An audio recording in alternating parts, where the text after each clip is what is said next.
Olá, paz do Senhor, boa noite a todos. Deus te abençoe. Deus abençoe a tua casa nesta noite abençoada de domingo, dia 17 de agosto. Que o Senhor te abençoe com toda sorte de bênçãos em nome de Jesus Cristo. Eu espero, como sempre, que você esteja bem, tenha passado um domingo aí abençoado em nome de Jesus Cristo. Glória a Deus. Deus abençoe você que já estava aqui nos aguardando no chat. Deus abençoe aqueles que vão chegar ainda. Que Deus derrame das suas bênçãos em nome de Jesus. Eu quero te convidar nessa noite a você fechar os teus olhos por um instante. Nós vamos orar. Pai, nós queremos te agradecer por esta noite. Queremos te dar, meu Pai, toda a honra, toda a glória, todo o louvor, te adorar de todo o nosso coração. Senhor, nós precisamos de Ti. Perdoa por isso os nossos pecados, as nossas fraquezas, assim como nós temos perdoado aqueles que nos têm ofendido.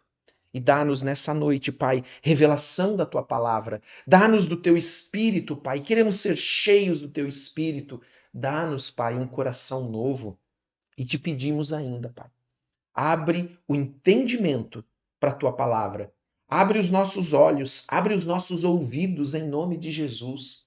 Nós nos rendemos aos teus pés. Nós te adoramos de todo o nosso coração em nome de Jesus Cristo. Amém e amém. Glória a Deus. Aleluia. Bom, nós vamos continuar hoje falando sobre o que nós já estamos, um tema que nós já estamos há 3 cultos tocando, né, neste assunto, que é a simplicidade. Voltar para a simplicidade do Evangelho, para a simplicidade de Cristo. Alguns, né, outro dia eu vi uma frase que alguns usam, que eu acho muito interessante, eles dizem que a simplicidade do Evangelho, ela não é pobreza de conteúdo, nem, mas é Cristo, é a centralidade de Cristo na nossa vida. Por isso eu quero te convidar hoje a abrir um texto que está lá em 2 Coríntios, capítulo de número 11. Se você puder me acompanhar aqui, meu irmão, na sua Bíblia, 2 Coríntios, capítulo 11, verso de número 2. Hoje esse texto ele já é mais direto. Ele vai falar também conosco de uma maneira muito profunda, porque nós temos que fazer essa reflexão sobre a simplicidade da palavra de Deus e o que nós estamos vivendo e o que nós estamos fazendo. Nós precisamos fazer esta avaliação, essa reflexão, balizar a nossa vida espiritual. Então, no versículo 2 de 2 Coríntios, capítulo 11, que nós vamos ler, e eu peço que o Espírito Santo nos dê, mais uma vez, entendimento dessa palavra, ele é uma palavra forte, mas necessária. Diz assim: porque zelo por vós. É uma carta do apóstolo Paulo à igreja em Corinto. Com zelo de Deus, visto que vos tenho preparado para vos apresentar como uma virgem pura a um só esposo, que é Cristo. Mas receio que, assim como a serpente enganou a Eva com a sua astúcia, assim também seja corrompida a vossa mente. E se aparte da simplicidade e pureza devidas a Cristo. Este aqui foi a palavra que o Senhor trouxe ao meu coração há 2 semanas atrás. Se aparte da simplicidade e pureza devida a Cristo.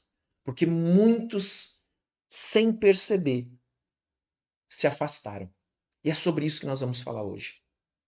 Ele diz assim: se na verdade, olha como é forte isso, vindo alguém prega outro Jesus que não temos pregado. Ou seja, tem o nome Jesus, mas não é o mesmo Jesus. Ou aceitais espírito diferente que não tendes recebido. Ou seja, eles trazem um outro espírito, não é o Espírito Santo.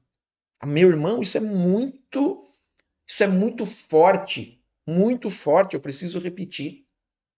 E ainda ele diz, o evangelho diferente que não tendes abraçado. Ou seja, tem nome de evangelho, mas não é o evangelho. Não é a simplicidade, a pureza do evangelho de Cristo, não é. E pior, ele diz assim: a esse de boa mente o tolerais. Ou seja, ele está dizendo para aquela igreja de Corinto, e é aqui que nós precisamos começar a trazer essa reflexão para nós, dizendo que a igreja de Corinto estava, como se diz, de boa, aceitando aquilo, recebendo aquilo, tolerando um outro evangelho, um outro espírito, um outro Jesus.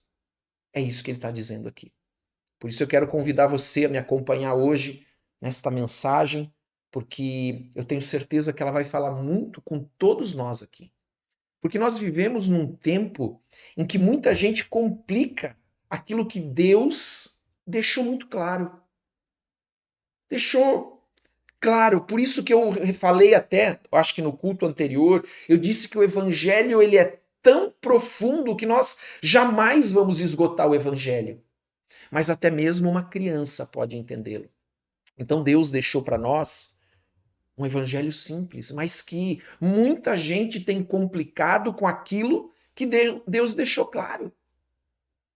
Então Paulo ele escreveu aqui aos Coríntios com essa preocupação. Uma preocupação que nós podemos dizer pastoral, profunda com aquela igreja. Que assim como Eva foi enganada pela astúcia da serpente lá no jardim do Éden, eles poderiam estar se desviando da simplicidade, da pureza que há em Cristo, que há no Evangelho. E aqui nós percebemos que essa não é só uma advertência histórica. Isso não aconteceu só lá no Jardim do Éden. Isso não aconteceu só lá em Corinto. Mas isso é para nós hoje também. Não é apenas lá para o primeiro século. Ela é atual. Quantas pessoas têm feito isso? O Evangelho, eu vou dar um exemplo para você. O Evangelho, ele é como um caminho reto. Quanto mais nós acrescentamos curvas, mais nós se afastamos do destino. Ou, desculpe, nós nos afastamos do destino. Amém? Então, eu quero que você pense nessa ilustração. Eu quero que você imagine essa ilustração aqui. Jesus morreu. Nós estamos falando lá do primeiro século. Logo que Jesus morreu, ressuscitou ao terceiro dia, tudo aquilo era muito fresco na mente deles. Tudo aquilo era muito real para eles, muito próximo naquele momento. Você pode imaginar, meu irmão, um pastor, vou usar o termo pastor, naquele momento, indo pregar e dizer assim, ó, pessoal, Jesus acabou de morrer na cruz. E ele então pregando, vamos fazer uma oferta de sacrifício. Vamos pegar aqui o carnê ungido. Você acha que cabe isso numa pregação? Então eu quero te avisar uma coisa, a astúcia era muito maior do que hoje, porque hoje nós aceitamos absurdos na igreja. Absurdos, meu irmão. Vendendo coisa ungida, e que nós não vemos em lugar nenhum da Bíblia.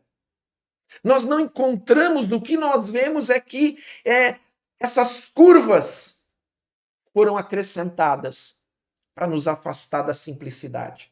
Eu tenho um testemunho para te contar que talvez poderia ser o testemunho de muitos de nós aqui. Diz assim que esse irmão ele cresceu na igreja desde pequeno, ele sabia os versículos, ele ia a todos os cultos, ele participava de um ministério. Só que chegou um momento na vida dele em que ele começou a se encantar com mensagens mais modernas, com mais, sabe, bonita aos ouvidos. Ele começou a ouvir aquelas mensagens que prometiam resultados mais rápidos, um evangelho mais fácil de seguir. As curvas. E ele então conta que ele começou a consumir conteúdo de pregador que falava muito sobre sucesso, Vamos aplicar isso em nós. De prosperidade, de como Deus faria todos os meus sonhos darem certo. E que nós não encontramos isso no Evangelho. Que quase não havia nada ali naquelas mensagens de arrependimento, de santidade, de carregar a cruz. Não se falava disso. E ele conta então que ele não percebia, mas aos poucos o coração dele estava sendo seduzido, enganado, exatamente como Paulo alertou aqui os coríntios. Veja, ele conta nesse testemunho que ele ainda falava de Jesus, mas já não era o mesmo Jesus da Bíblia. Sabe, ele já não seguia mais aquilo.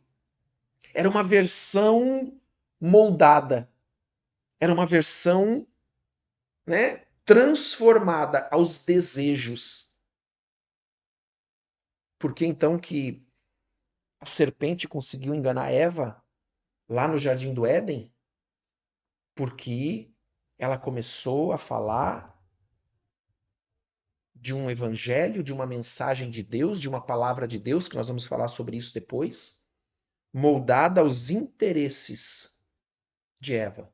Possivelmente ele ficou observando Eva, ficou percebendo do que ela gostava, o que ela queria, e começou a oferecer para ela.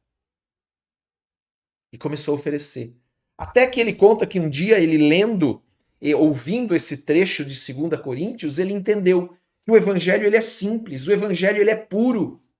Só que parece que hoje esse evangelho ele não é suficiente mais para muita gente.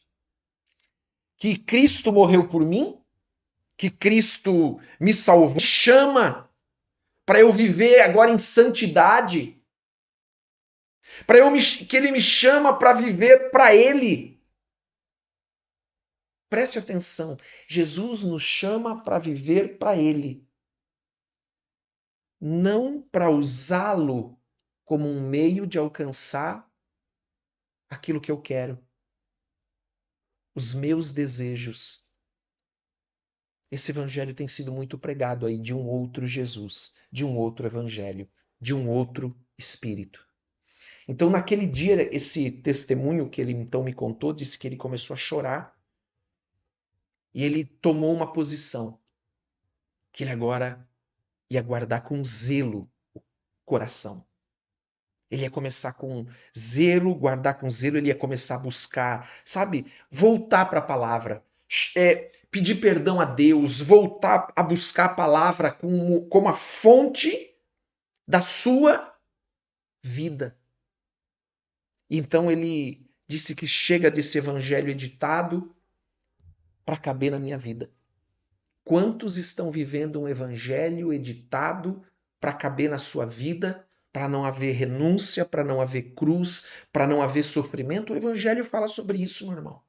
O evangelho, ele fala para nós de renúncia, ele fala para nós de cruz, ele fala para nós de dor, de sofrimento.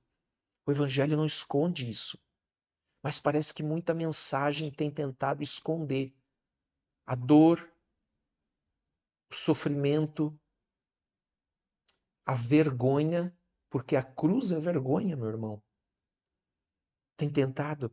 Então nós temos que voltar a moldar a nossa vida ao evangelho verdadeiro. Deixa eu te fazer uma pergunta hoje. Será que nós ainda pregamos o evangelho como Jesus pregou? Ou nós já colocamos tantas curvas que já não vem mais de Deus esse evangelho?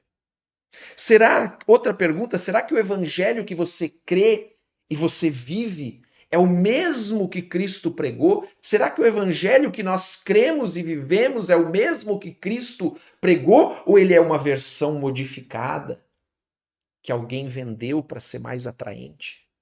Pense nisso, meu irmão. Eu lembro da história de um amigo meu que ele foi num culto. Eu também já fui, já vi, você já deve ter visto isso também. Ele foi num culto que após horas de apresentação, de shows, de discurso motivacional, O nome de Jesus foi falado uma única vez e rapidamente. Ele contou que disse assim, pastor, eu saí dali e eu fiquei pensando, será que isso é o evangelho? Meu irmão, quantas vezes eu já vi isso? Que eu saí do mesmo jeito que eu entrei.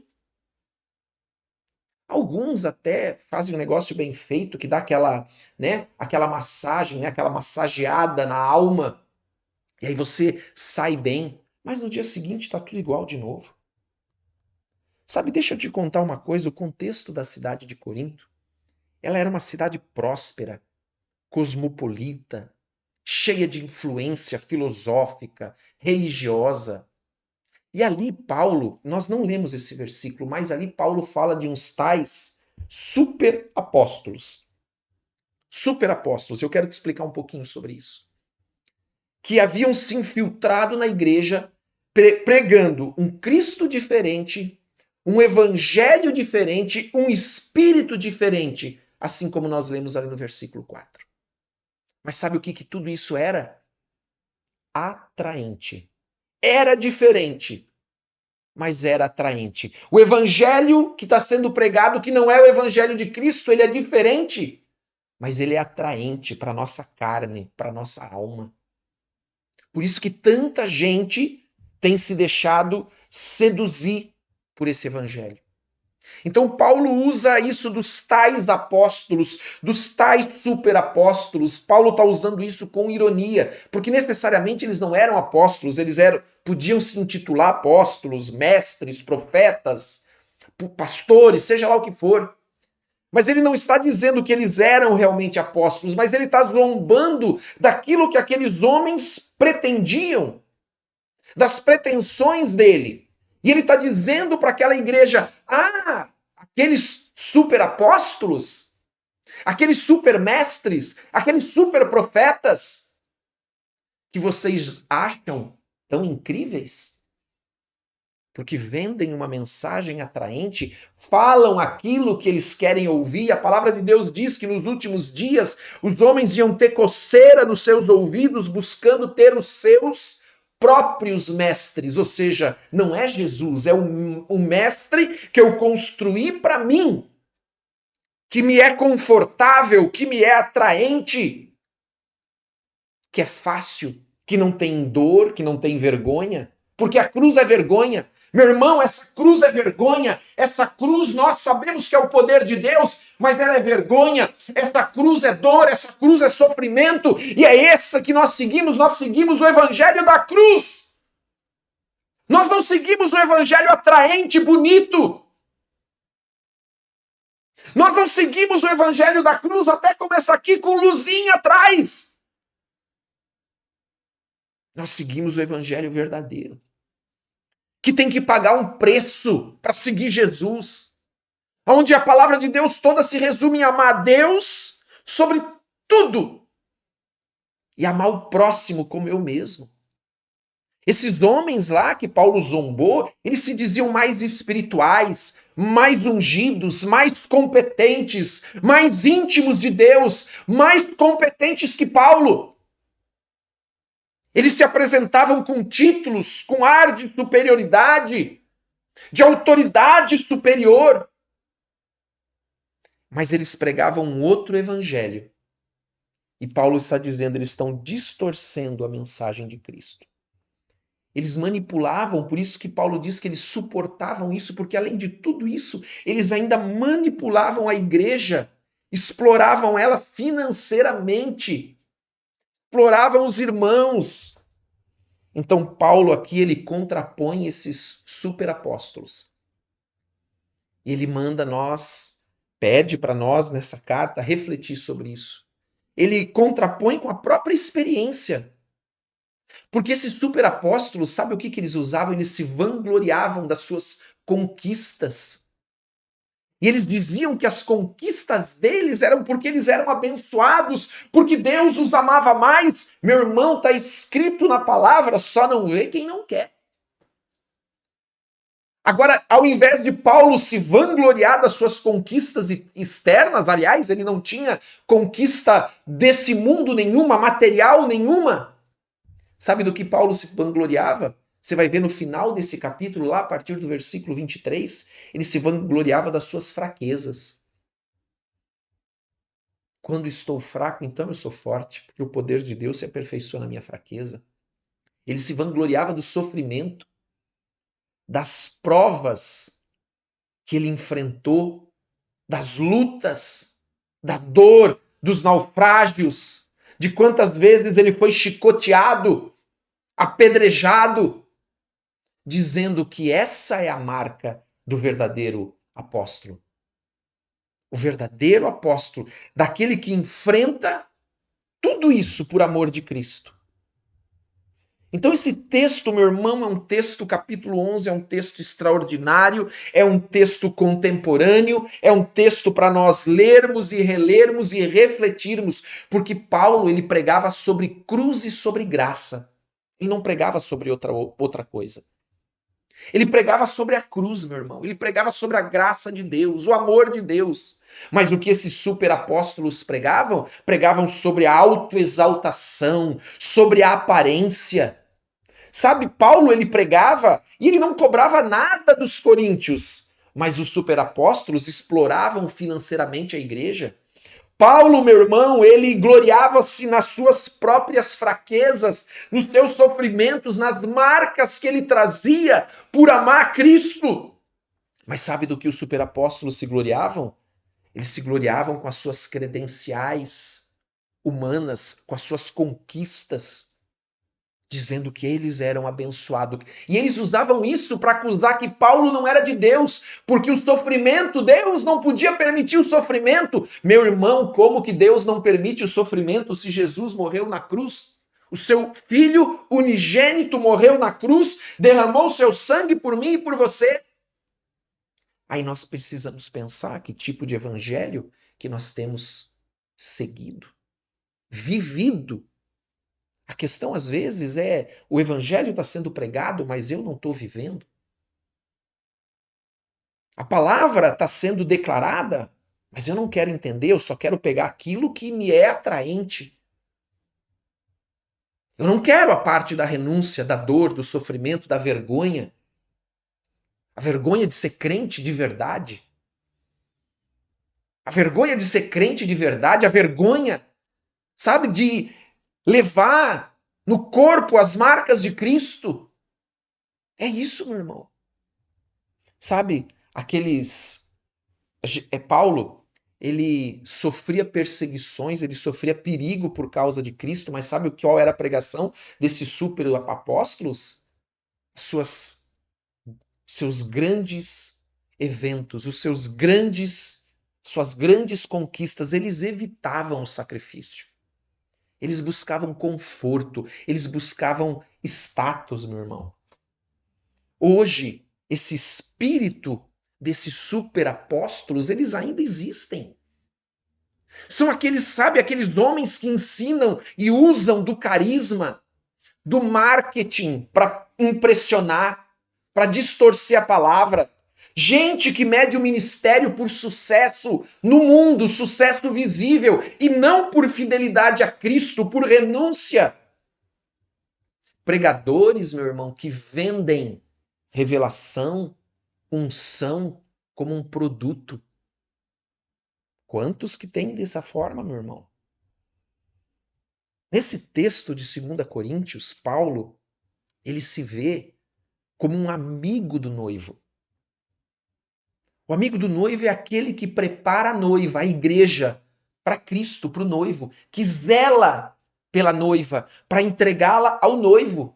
Paulo se vê dessa maneira. Mas esses falsos mestres, eles apresentam um outro noivo, um outro espírito, um outro evangelho.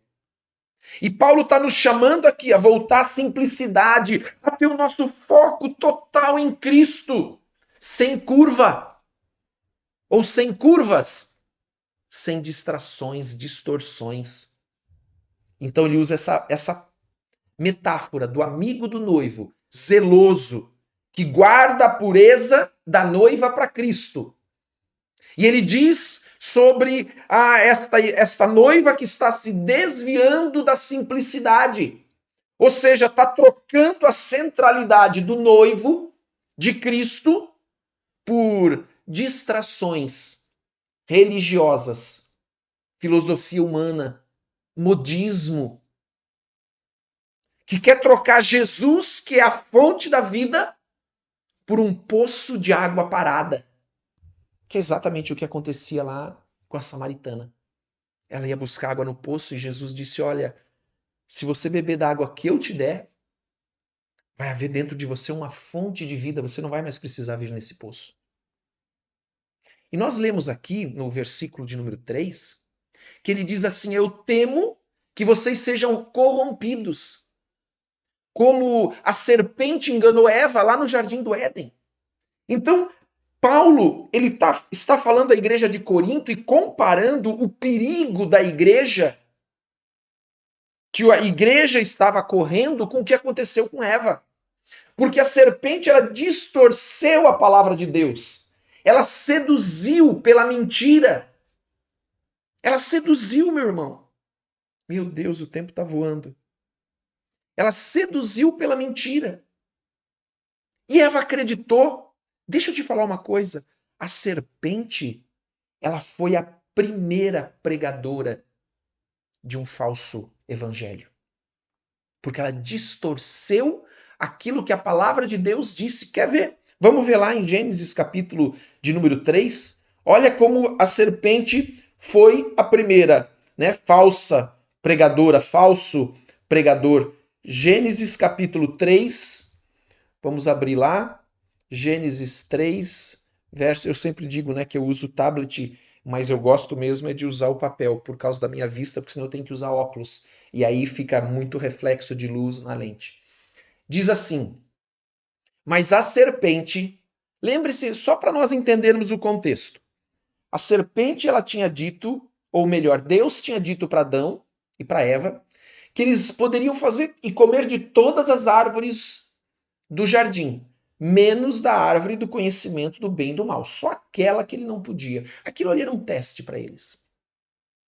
Então diz no versículo 1 que depois que eles ouviram essa ordem de Deus, que eles não podiam comer da árvore do conhecimento do bem e do mal, todo o resto eles podiam comer, a serpente, mais sagaz que todos os animais selváticos que o Senhor Deus tinha feito, disse à mulher: é assim que Deus disse: não comereis de toda árvore do jardim? Olha que interessante o que ela faz no versículo 1. Ela já começa distorcendo a ordem de Deus. É assim que Deus disse mesmo? Ela distorce a palavra. Amados, aqui há um certo toque de exagero, então ela transforma uma ordem clara. Clara, meu irmão, não coma. Agora ela já está transformando em exagero. Você consegue perceber isso? Ela transforma em exagero. E aí respondeu-lhe a mulher: do fruto da árvore do jardim podemos comer. Mas do fruto da árvore que está no meio do jardim, disse Deus: dele não comereis, nem tocareis nele, para que não morrais. Veja que a própria Eva, por causa dessa influência do diabo, já alterou o que Deus disse levemente. Como assim, pastor? Deus não disse que não podia tocar. Deus disse que não podia comer. Aqui você vê que ela já está alterando aquilo que o Senhor falou. Eva até cita a palavra, a ordem de Deus, mas já está levemente alterada. E aí nós vamos para o versículo 4, versículo 5. Diz assim: então a serpente disse à mulher: é certo que não morrereis, porque Deus sabe que no dia em que dele comerdes, se vos abrirão os olhos, e como Deus sereis conhecedores do bem e do mal. Vendo a mulher que a árvore era boa para se comer, agradável aos olhos e árvore desejável para dar entendimento, tomou-lhe do fruto e comeu, e deu também ao marido, e ele comeu. Olha que interessante isso, Satanás ele contradiz a palavra que Deus havia dado. Ele oferece uma versão melhor, entre aspas, da vida. É isso que ele está oferecendo. Ó, você vai ser como Deus. Então ele distorce a palavra de Deus e diz ainda que ela vai ser como Deus, ou seja, ele está oferecendo uma versão melhor da vida para ela. Não é isso que esse evangelho que não é evangelho, esse Cristo que não é Cristo, esse Espírito que não é Espírito, que tem sido pregado em muitos lugares, oferece uma melhor versão da vida? Que apresenta um caminho, um outro caminho, para ser como Deus, sem obediência. É isso que aconteceu aqui. É isso que a serpente ofereceu para Eva. É isso que o diabo continua fazendo isso hoje. Dessa mesma forma, usando homens que se corromperam. Usando homens que se venderam para esse mundo. Meu irmão, o engano, diz ali que ela viu, que ela desejou, que ela comeu, então o engano ele entra pela mente. Olha como é sério o que nós escutamos, o que nós ouvimos. Porque toda a palavra é uma semente, não é só a palavra de Deus. A palavra do diabo também é uma semente, então o engano entra pela mente. Passa para o desejo. Eu começo a desejar aquilo. A serpente disse para Eva, você vai ser como Deus. Foi isso que a serpente disse. E a Eva passou a desejar ser como Deus. E por fim, leva a ação. Ela comeu. Ela realizou aquele desejo que entrou por uma palavra. Então, por fim, o pecado gera vergonha. Se nós lermos ali o 7 e o 9, só para nós terminarmos, abriram-se então os olhos de ambos e percebendo que estavam nus, coseram folhas de figueira e fizeram cintas para si. Quando ouviram a voz do Senhor Deus que andava no jardim pela viração do dia, esconderam-se da presença de Deus, o homem e sua mulher, por entre as árvores do jardim. E chamou o Senhor a Deus, ao homem, e lhe perguntou, onde estás? Até aqui. Até aqui. Então o pecado gerou em Adão e Eva vergonha, medo e afastamento de Deus. Eles só perceberam isso, de fato, quando eles ouviram Deus chegando. Tem gente, meu irmão, que se afastou de Deus e não percebeu. Que quando o Senhor chegar, o Senhor vai perguntar onde estás, ou seja, era para você estar aqui no caminho, mas você não está, você colocou curvas. E agora você saiu do caminho. O engano ainda é o mesmo, meu irmão, até hoje. Substituir a confiança absoluta em Deus em autossuficiência. Faça isso que você não vai mais precisar de Deus. Meu irmão, isso parece muito forte, mas é muito sutil. Quantos que estão me ouvindo aqui que não gostariam de ter uma poupança bem gorda, cheia de dinheiro, para ter o resto da vida tranquila? Autossuficiência, meu irmão. Quem aqui gostaria de ter muitos bens? Como aquele homem que diz, olha, vou construir silos maiores para armazenar minha produção e vou dizer à minha alma, agora descansa porque você está bem. Autossuficiência disfarçada, meu irmão. Às vezes nem disfarçada é. Foi assim lá no Jardim do Éden. Uma única frase maliciosa, ela abriu a porta para desobediência e para a morte. E Deus então chega e diz, aonde você está? Eles já não estão mais no caminho. Você percebe que quando Deus pergunta aonde você está é porque você não está mais no caminho. Você saiu do caminho, daquilo que o Senhor disse para você seguir. Então ele veio te encontrar naquele caminho que ele disse para você seguir, mas você não está lá. É isso que aconteceu com Adão e Eva. É claro que ele sabia o que tinha acontecido. Mas sabe o que esse texto também revela? Que Deus sempre nos procura. Nunca é tarde para voltar para o caminho. Glória a Deus por isso. Glória a Deus. Mesmo que eu tenha me desviado, eu posso voltar para o caminho. Porque o Senhor me procura. E o que Paulo temia aqui, meu irmão, nesse texto, é que a igreja de Corinto estivesse sofrendo a mesma coisa. tivesse a mente corrompida e afastada da simplicidade de Cristo. Aí ele usa esse termo, né, corrompendo os sentidos, né? O corromper, vocês tenham que os sentidos de vocês tenham sido corrompidos ali no versículo que nós lemos em 2 Coríntios 11. No grego, essa ideia de corromper os sentidos é a ideia de estragar a mente, de deturpar, de modificar o entendimento, como a serpente fez com Eva. Não é assim que Deus disse. Como se houvesse exagero da parte de Deus. Eva já alterou levemente a palavra que Deus havia dito, acrescentado à palavra alguma coisa. Olha só, Eva acrescentou. Então, Paulo ele está alertando aqui que o desvio ele começa com aquele argumento, com aquela frase, com aquela mensagem aparentemente lógica, aparentemente espiritual, mas que afasta da verdade central do Evangelho.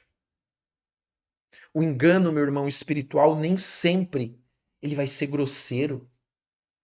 Muitas vezes ele vai ser sutil, inteligente, convincente, como foi com Eva. Você vai ser como Deus. Você vai ser como Deus. É isso que Eva acreditou. Sabe, o inimigo sabe, e isso é importante nós pensarmos, o inimigo sabe que para destruir a nossa vida, ele não precisa forçar uma queda brutal, brusca. Basta uma distorção sutil da verdade. Olha como isso é sério. Deixa eu te contar um testemunho, mas agora esse testemunho não é de derrota, é de vitória. E esse testemunho talvez seja também a experiência que muitos de nós já vivemos. Esse irmão ele veio contar para mim o testemunho de como ele estava feliz por ter vencido uma tentação. Ele venceu uma tentação, ele disse que venceu o engano da tentação, e o engano da tentação ele sempre é igual. No fundo, a gente sabe que tem alguma coisa errada. Essa que é a verdade. E ele contando isso para mim, dizendo, ele disse que começou a ouvir aquela voz ali, interna, ali no ouvido dele, soprando, sussurrando, voz sutil, né, suave, dizendo assim, será que isso é mesmo pecado? Será que isso é mesmo proibido? Será que Deus realmente falou isso desse jeito? Será que isso não é para outra pessoa, não é para mim? Será que não é exagero? E aí, quando nós começamos a ouvir essa vozinha, a nossa mente, a nossa alma já começa a trabalhar. Ah, o Senhor sabe a minha situação. O Senhor conhece o meu coração. O Senhor sabe que eu amo Ele. Acho que não tem problema. Ele vai entender. Você percebe que Deus amava Adão e Eva, mas Ele teve que ser justo. Então é a mesma estratégia que a serpente usou no Éden. Distorcer a palavra e plantar a dúvida. Naquele momento ele contou então que ele respirou e ele lembrou do que estava escrito na palavra de Deus. Olha a importância de nós termos a palavra de Deus aqui. Nós nos alimentarmos com a palavra de Deus todo dia. Ele disse que ele pegou a Bíblia, ele começou a ler em voz alta o que Deus já havia dito, porque ele já disse. Não é algo que ele tem que dizer novo. É algo, ele começou a ler em voz alta aquilo que Deus já havia dito sobre aquela área. E o que ele fez? Ele fez como Jesus no deserto. Ao invés de ele começar a dialogar com a tentação, ele encerrou a conversa com a palavra, com a verdade. Ele cortou. Ele disse para mim, pastor, eu não vou trocar a presença de Deus por um prazer momentâneo. Eu prefiro perder essa oportunidade porque eu não quero perder a comunhão com Deus. Quais são os nossos valores? Deus é realmente o tesouro que nós declaramos ser? O primeiro na nossa vida que nós declaramos ser a ponto de nós termos medo de perder a sua presença? Aí ele conta que depois que ele fez isso, a pressão passou, a paz voltou, diz que ele ficou com aquela alegria no coração, sabe? De quando a gente vence com a palavra. E ele disse assim: eu não me deixei enganar, pastor. Não me deixei enganar. Eu sei que foi Deus que me ajudou naquela hora. Foi Deus que me ajudou. Quando a gente conhece, meu irmão, a voz do pastor, do bom pastor, do Senhor, nenhuma mentira do inimigo consegue nos confundir. Deixa eu continuar, eu quero trazer mais algo importante desse texto. Eu sei que nós já estamos avançado aqui na hora, mas ele fala sobre aquilo que eu disse que foi o que o Senhor usou principalmente para falar ao meu coração, a simplicidade que há em Cristo. Sabe, esse texto que nós lemos em 2 Coríntios, que fala que Paulo estava preocupado que eles haviam se afastado da simplicidade que tem em Cristo, essa simplicidade significa uma devoção pura, simples, centrada em Cristo, sem complicação, sem doutrina falsa, sem filosofia humana, sem rituais extras. Sabe, essas doutrinas falsas, essas filosofias humanas, esses rituais extras, eles encontram lugar porque eles falam muitas vezes o que a nossa carne quer ouvir, o que a nossa alma deseja. Então diz, olha, se você fizer isso, você vai alcançar aquilo que a tua alma quer. Acrescentando o que nós chamamos aqui hoje de curvas. Aquilo que a nossa alma quer, meu irmão, deseja conforto, amor ao mundo, as coisas do mundo, sem renúncia, sem cruz. Então o evangelho, meu irmão, verdadeiro, ele não precisa de enfeite para ser poderoso. Por isso que eu disse no início que o evangelho ele é poderoso a ponto de não se esgotar, mas simples que uma criança pode entender. Entende? Isso que eu estou dizendo para você. Que a simplicidade do evangelho está em Cristo que é encarnado, Deus vindo até nós, Cristo encarnado vindo até nós como homem para morrer na cruz e me salvar.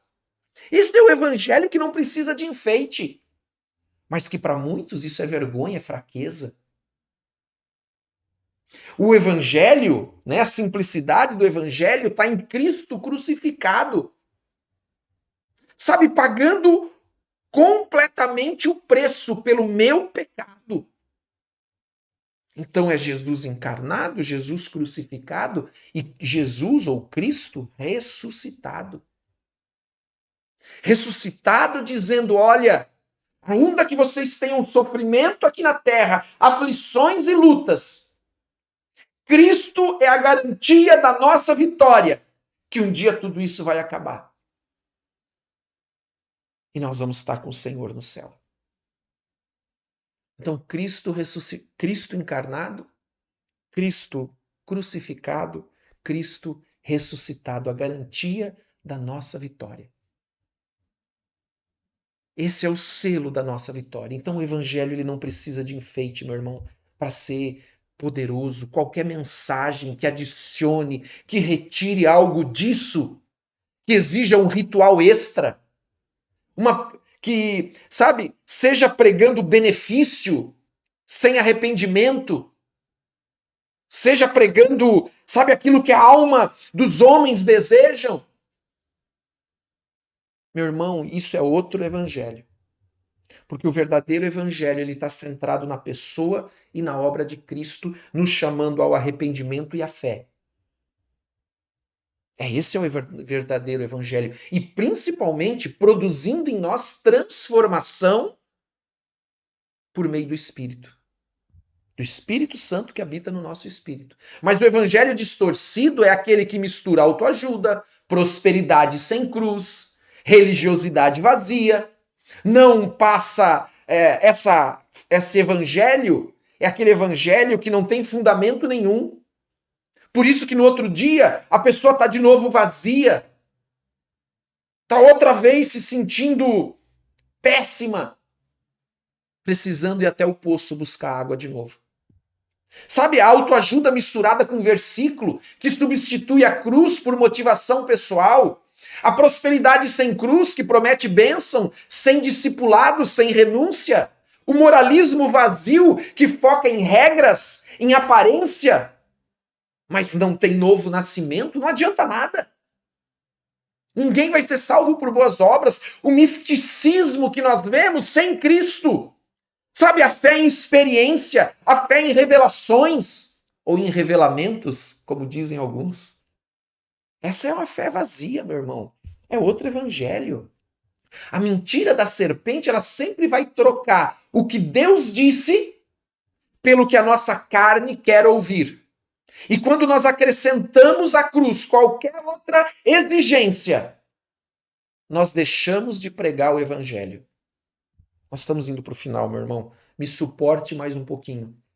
Talvez você já tenha sentido a pressão de fazer mais para Deus.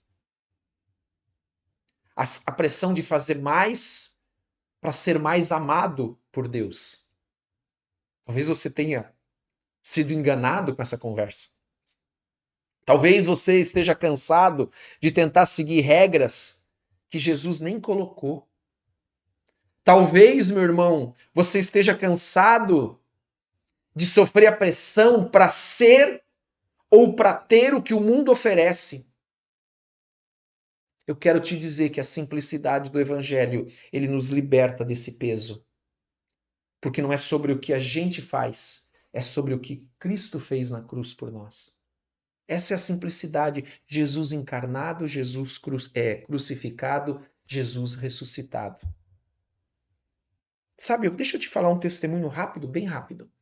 Eu lembro de uma pessoa que ela chegou e falou para mim assim, pastor, por anos eu achei que eu não podia ser crente de verdade, porque eu não conseguia mudar. Eu não conseguia mudar sozinho. Até que um dia ele entendeu. E nós precisamos entender isso. Que Cristo fez tudo, nós só precisamos aceitar pela fé. É de graça. Entende? Aí um dia ele entendeu que ele não precisava mudar para vir a Cristo. Ele precisava ir a Cristo para mudar. Quando nós vivemos o verdadeiro evangelho, que nos leva ao Cristo verdadeiro, que nós recebemos do Espírito Santo verdadeiro, nós somos transformados. Sabe, eu não posso deixar de dar pelo menos 3 aplicações, vamos dizer assim, que nós devemos ter na nossa vida. Para nós não vivermos ou melhor, para nós vivermos a simplicidade do Evangelho. É retornar ao básico, primeira coisa. Sabe, ler os Evangelhos, orar, jejuar, manter Cristo no centro da nossa vida. A segunda coisa é filtrar as mensagens. Sabe como que você filtra a mensagem? Você quer uma frase que eu uso, que eu acho que ela resume tudo. Ou quase tudo, pelo menos. Né? Isso que eu estou ouvindo exalta Cristo ou exalta o homem? E por fim, meu irmão, compartilhe a mensagem de forma clara, fale do evangelho para os outros, sem complicar, conte o teu testemunho do que Jesus está fazendo na tua vida. Porque o evangelho é como água pura. Se você colocar qualquer outra coisa na água, ela deixa de ser só água. Entende isso? Então, Paulo ele temia que a igreja de Corinto, nós estamos terminando, fosse seduzida para longe de Cristo. Hoje Deus está nos chamando para voltar à centralidade da cruz, à pureza do evangelho. É hora de limpar os excessos, de jogar fora os aditivos, as curvas e beber novamente da fonte pura do evangelho. Meu irmão, se você adicionou qualquer peso que Deus não colocou, larga agora. Deus está te chamando nessa noite. Larga agora esse peso que você adicionou. Se você aceitou outro evangelho sem perceber, volta para o original, meu irmão. Volta para o verdadeiro. Se você se afastou, Cristo ele ainda é o caminho de volta. E ele está te esperando. Deixa eu terminar, que nós vamos orar. Meu irmão, a simplicidade do evangelho para esse mundo, né, cheio de tecnologia, né? A simplicidade do evangelho não é pobreza de conteúdo. Não é. A simplicidade do evangelho é porque tudo é sobre Cristo. O foco é Cristo. Amém? Quero convidar você a fechar os teus olhos por um instante, nós vamos orar. Feche os teus olhos e vamos orar. Pai, queremos te agradecer por essa palavra. Que o teu Espírito possa sondar o meu coração. Diga isso, Espírito Santo, sonda o meu coração. Fala comigo nessa noite. Mostra para mim se eu não tenho colocado curvas, aditivos, aceito um outro evangelho. Se eu não fui enganado pela astúcia da serpente. Me ajuda, Senhor. Me ajuda, Senhor, porque o Senhor sabe que eu sou limitado, eu sou fraco. Eu preciso de Ti, eu preciso do Teu Espírito. Porque eu quero voltar à centralidade do Evangelho de Cristo, à simplicidade, em nome de Jesus. Em nome de Jesus.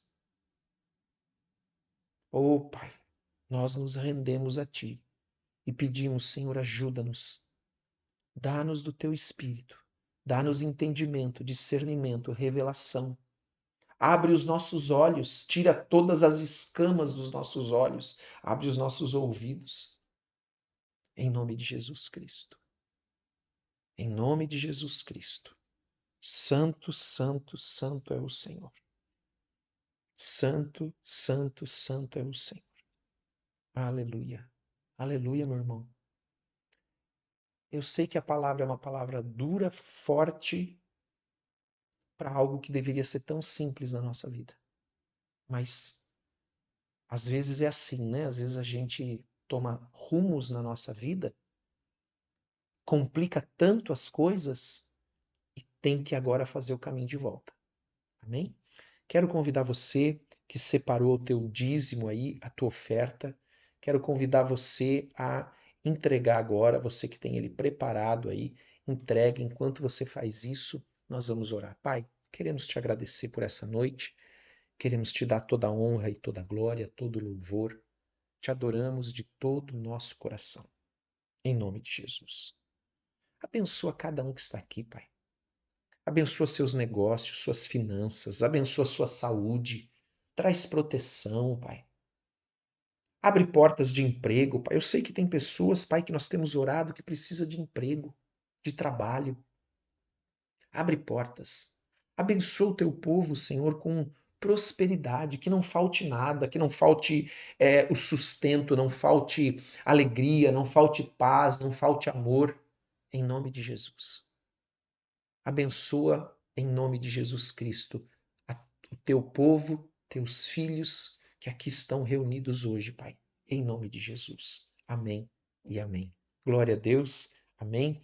Deixa eu trazer para você alguns avisos rápidos. Essa semana você sabe que o grupo de crescimento está de recesso, mas todas as outras, as outras atividades da igreja vão estar acontecendo. A oração da manhã, o devocional às 7, a oração às 6, a oração da noite, segunda, quarta e sexta, também vai estar acontecendo, e também quinta-feira às 19 horas o culto. Então, esta semana tudo estará funcionando normalmente, com exceção do grupo de crescimento que nós estamos aí de recesso essa semana. Amém? Não esqueça, meu irmão, de dar like, de comentar, por gentileza. Isso faz com que a plataforma entenda que você está gostando e envie essa mensagem para mais pessoas. Não só do culto, mas de todas, oração da manhã, devocional, enfim. Nós temos também sempre os cortes no Instagram, no Facebook, para você poder também compartilhar com as pessoas aqueles cortes daqueles momentos da palavra, enfim. Então, eu quero convidar você, gentilmente, se você puder dar like, comentar, isso nos ajuda bastante. Que Deus te abençoe muito em nome de Jesus. Que Deus abençoe a tua semana que está começando, seja uma semana com paz. E eu quero convidar você a fazer uma coisa ainda, por gentileza. Apresente ao Senhor os teus planos e os teus projetos dessa semana. Pai, nós estamos aqui apresentando os planos, os projetos ao Senhor desta semana, pedindo a tua bênção, pedindo que o Senhor nos ajude com os teus anjos, dá ordem aos teus anjos a nosso respeito.